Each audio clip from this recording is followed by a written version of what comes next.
Estoy seguro que el tema de hoy les va a fascinar porque el video trata sobre... ¿De qué iba? Ay, tengo la punta de la lengua. Dios, el video de hoy va a tratar de... Ya se me olvidó de qué va a tratar el video. Aquí, en Cali Arena.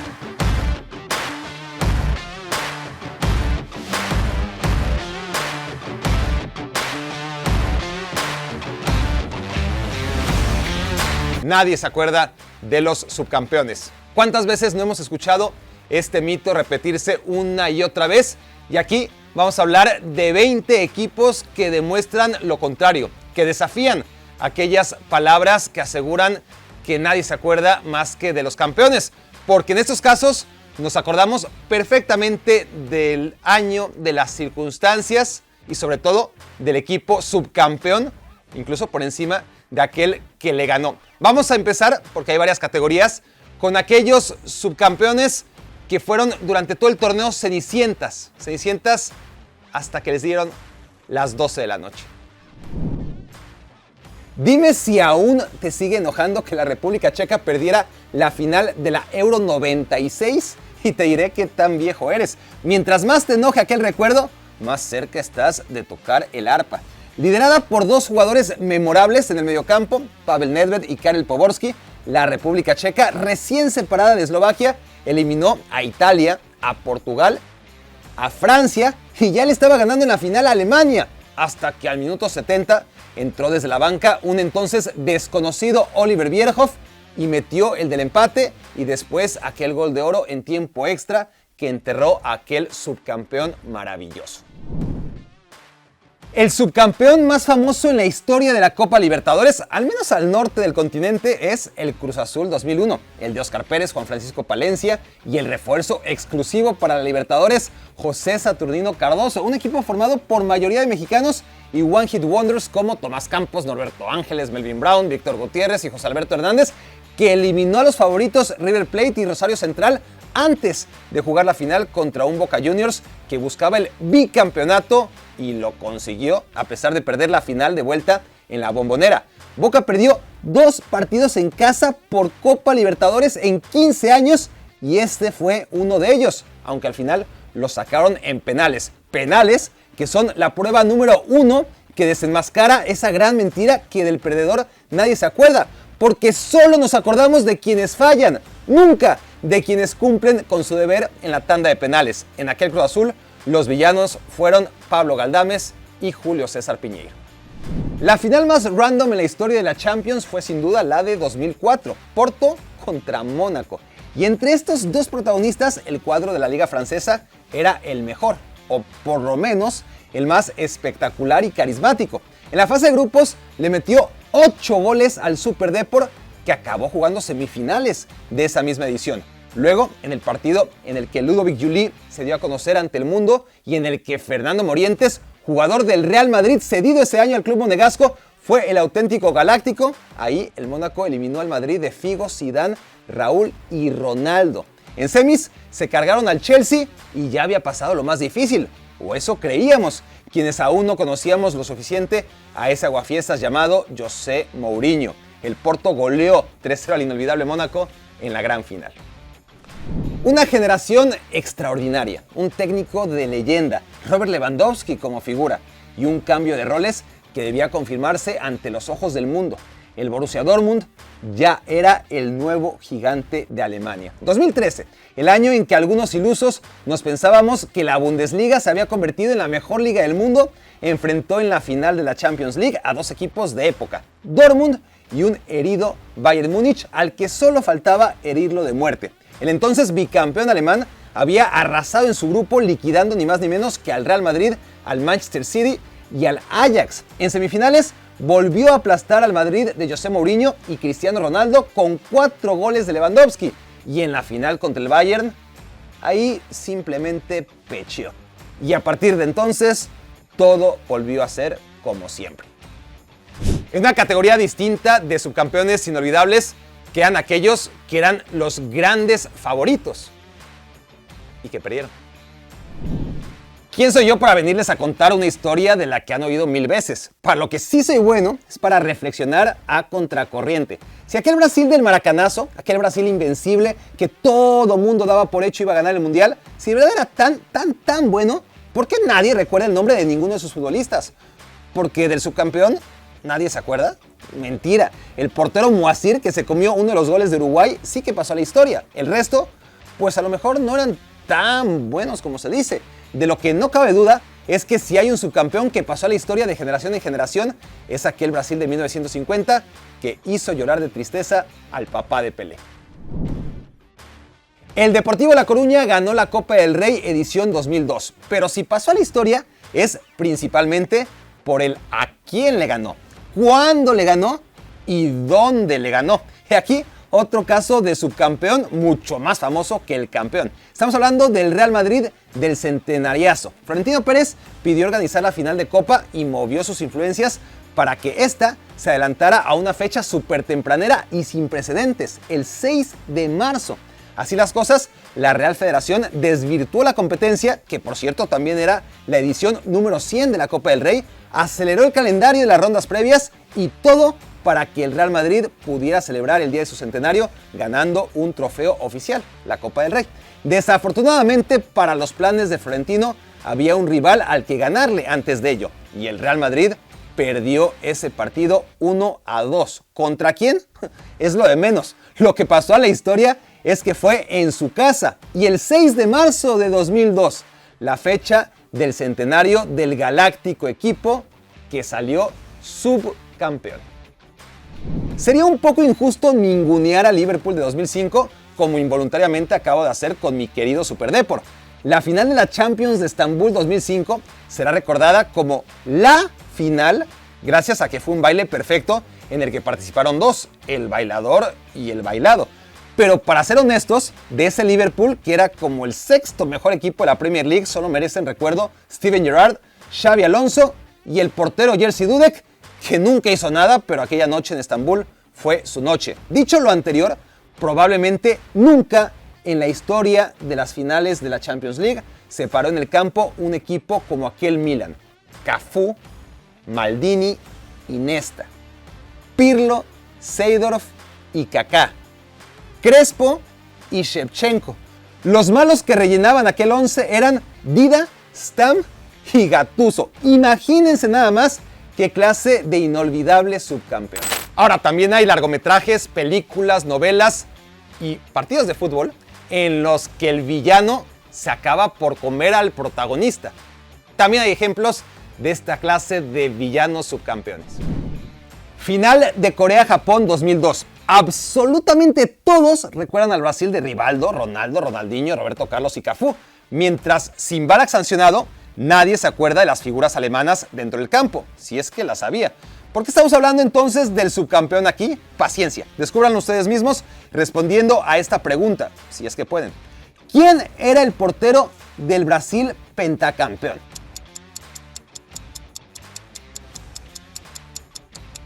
Si contestaron Dida, felicidades, están dentro del 70% de aficionados confundidos. El 30% no tiene idea y el resto, o sea, Marcos y su familia, viven para contar que fue en realidad Marcos, el portero campeón del mundo del que nadie se acuerda. Bien, ¿podrían decirme ahora quién fue el portero subcampeón?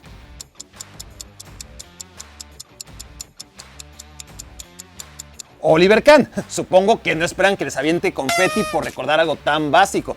El caso de Marcos y Kahn expone nítidamente que hay veces en que del campeón nadie se acuerda y al subcampeón no hay quien lo olvide.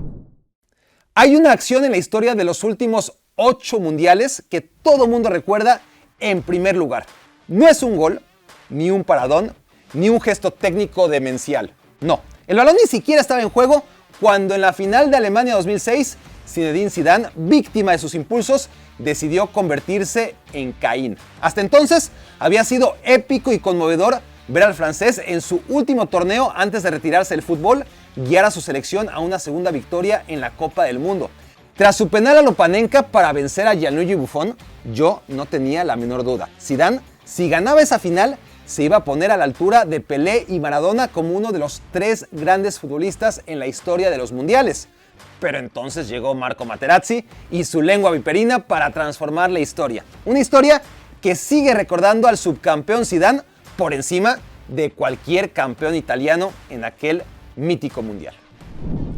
De la final de la Champions League 2018 nos acordamos de muchas cosas, y aunque pasen décadas, seguiremos acordándonos de la apoteósica chilena de Gareth Bale, de la rudeza con la que Sergio Ramos sacó del campo a Mohamed Salah, de Cristiano Ronaldo y su último partido con el Real Madrid, pero sobre todas las cosas, entre tantas imágenes memorables, el que pasó verdaderamente a la historia de esa final es el nombre del portero de Liverpool, Loris Karius. La pelota que inexplicablemente le regala a Benzema, por sí sola, ya habría peleado por un lugar entre los momentos más desafortunados en la historia de la Champions League.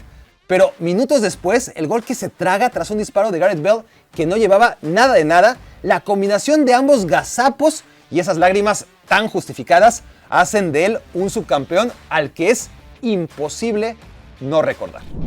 Ahora, hay subcampeones que no solamente son inolvidables, sino que son leyendas que pasan de generación en generación en generación. Probablemente nunca en la historia del fútbol ha llegado un equipo a un mundial con la etiqueta tan unánime de súper favorito. La última Copa del Mundo que había jugado Hungría había sido la de Francia 38, donde perdió la final contra Italia. O sea, no solamente tenía una generación gloriosa, la de los Magiares Mágicos encabezada por Ferenc Puskás, sino que también tenían historia y tradición. Hungría era la superpotencia del mundo del fútbol. Entre 1950 y 1956, escuchen bien, jugó 50 partidos y perdió uno solo. Adivinen cuál. Antes, en 1953, los Magiares Mágicos fueron a Wembley y con la revolución táctica del falso 9 le metieron 6 goles a Inglaterra. Previo al Mundial, ahora en Budapest, Hungría le ensartó otros 7 goles a los ingleses. Luego, ya en la Copa del Mundo de Suiza 54, ratificaron su favoritismo aplastante cuando le endosaron 8 goles a Alemania en la fase de grupos. 2 semanas después, aconteció el milagro de Berna. En la final, Alemania, contra toda lógica, ganó su primer mundial. Algo tiene Alemania que cuando sale campeón siempre nos acordamos más del subcampeón. Es un fenómeno que ocurre de generación en generación. Ya hablamos de República Checa en la Euro del 96, de Hungría en el Mundial del 54 y justo a la mitad entre estos dos eventos traumáticos toca hablar de la final del Mundial del 74. Alemania era el organizador, Alemania tenía un gran equipo, ahora sí, Alemania había ganado el Mundial 20 años antes y Alemania era el campeón de Europa, venía de ganar la Euro 72, mientras su rival tenía vacías las vitrinas y sin embargo, todos nosotros hemos crecido oyendo mucho más sobre la naranja mecánica de Johan Cruyff, de cómo el entrenador Rinus Michels cambió para siempre este deporte con aquel fútbol total que realmente marcó la vida de nuestros tíos y abuelos. Y por supuesto de cómo perdió aquella final contra los alemanes cuando al minuto 1, Países Bajos, Holanda pues, iba ganando. Como hemos aprendido, cada 20 años Alemania le gana la final a un inolvidable subcampeón. Ocurrió también en nuestros tiempos. Ahora el recuerdo está fresco, pero no tengan dudas que el tiempo lo mitificará. De hecho, cada año que pasa desde entonces he oído y leído cómo Lionel Messi cada vez jugó mejor aquel mundial, cuando en realidad yo recuerdo que anduvo bien, más no fenomenal. Pero la historia se escribe con un máximo de idealismo y un mínimo de rigor. Por eso, en una década, ya se dirá que Lionel Messi fue más Dios que nunca en aquel mundial en que perdió la final contra Alemania. Si ya algunos dicen que aquella falla de Gonzalo Higuaín tras asistencia de Leo Messi para siempre ha marcado el legado de la Pulga en Copas del Mundo, quienes no lo vieron creerán y transmitirán ese relato a las siguientes generaciones. En fin, la clave aquí es que independientemente del nivel real que Messi tuvo en aquel Mundial de Brasil 2014 en el que le dieron el premio a Mejor Jugador, esa final pasará por siempre a la historia como la final que no ganó el posiblemente más grande de todos, otro subcampeón que ensombrece al ganador. Sigamos con esta lista de subcampeones inolvidables y vamos a un fenómeno que ocurrió en la Liga MX de 1996 a 1999, una época vintage del fútbol mexicano en donde tuvimos subcampeones realmente épicos. En 1995, los Toros del Atlético Celaya, equipo recién ascendido, consiguieron, quién sabe cómo, el sí de Emilio Butragueño, delantero histórico y hasta entonces One Club Man del Real Madrid. Liderado por el Buitre en la temporada 95-96, último torneo largo en la historia del fútbol mexicano, el Celaya sorprendió a todos hasta caer en la final contra el Necaxa. Bueno, en realidad no cayó, y este es otro tema que nadie olvida. Empató ambos partidos y fue subcampeón por el estúpido gol de visitante que a partir de ese incidente fue erradicado de las finales.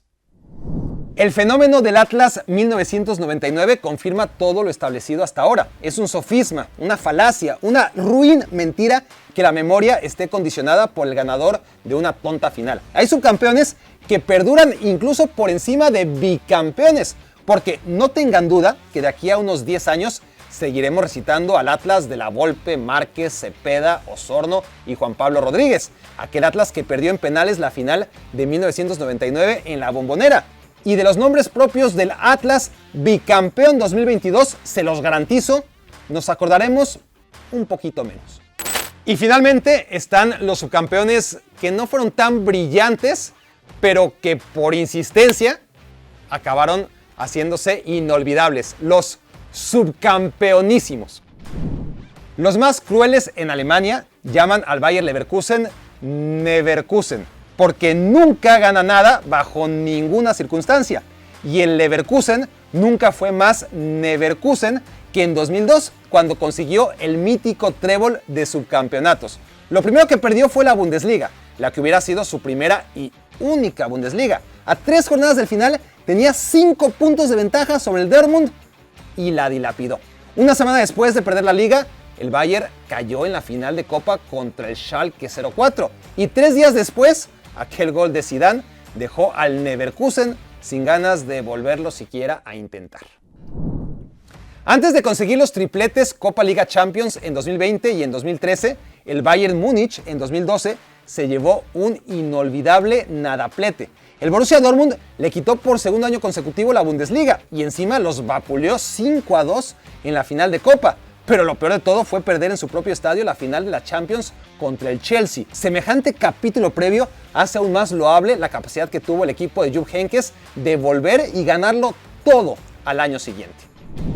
Ya hablamos de Lionel Messi en el Mundial de Brasil 2014. Lo que no dijimos es que Argentina probó el vinagre del subcampeonato durante 3 veranos seguidos. Primero contra Alemania en el Mundial de Brasil, después contra Chile en la Copa América organizada por el país andino y finalmente en la Copa América Centenario, la celebrada en Estados Unidos y que tuvo como colofón aquella renuncia de Messi en falso.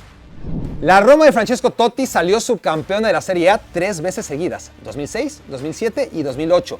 Descansó un añito y volvió al subcampeonato en 2010. Se tomó un respiro y luego en 2014, en 2015 y en 2017 otra vez quedó segundo lugar. Seguramente ningún jugador sumó tantos subcampeonatos y tan pocos campeonatos como Totti.